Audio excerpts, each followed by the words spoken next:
Il y a aussi le débat sur la limitation d'âge qui a sauté, le verrou a sauté en 2016 dans la Constitution. C'est ça. Un verrou qui avait été mis en place à l'aube des années 2000. Aujourd'hui, le débat refait surface parce que pour beaucoup d'Ivoiriens et observateurs, les trois elders de la politique ivoirienne, Alassane Ouattara, Henri Konan Bédié et Laurent Gbagbo, devraient se retirer au profit d'une nouvelle génération. Alors, première question, est-ce que vous êtes favorable à cette limitation d'âge? Alors, je voudrais vraiment vous répondre sans faux fuyant. Dites-nous, sans réserve. Je vais vous répondre sans faux fuyant.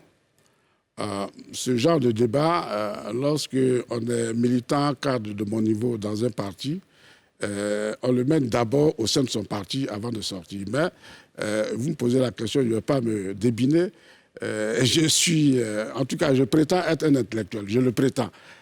Donc, de ce point de vue, la position que je vous donne est la mienne. C'est cela. Pas celle du président, pas celle de mon parti, pas celle d'une quelconque instance. Au moins, ça a l'avantage d'être très clair. J'ai, en 2015-2016, produit un article dans lequel j'ai donné ma position sur ces différentes questions. Pour moi, les questions de limitation sont antidémocratiques. Pour moi, la limitation du nombre de mandats est antidémocratique. Lorsque j'ai écrit cet article, j'ai fait l'objet de la part de gens qui s'essayaient au droit d'une volée de bois vert. Ils pensent que le droit, c'est les émotions. Non, il faut argumenter. Si vous n'êtes pas capable d'argumenter... Et quels sont vos arguments? Pour moi, la limitation, d'abord, sans jeu de mots, réduit le choix ou limite le choix du peuple. Le peuple qui est le seul souverain, c'est lui qui détient le pouvoir, qui le donne à qui il veut, qui l'arrache des mains de qui il veut. Alors, réduire le nombre de candidats sous prétexte que, ou bien ils ont fait 2 mandats, ou alors qu'ils ont atteint un certain nombre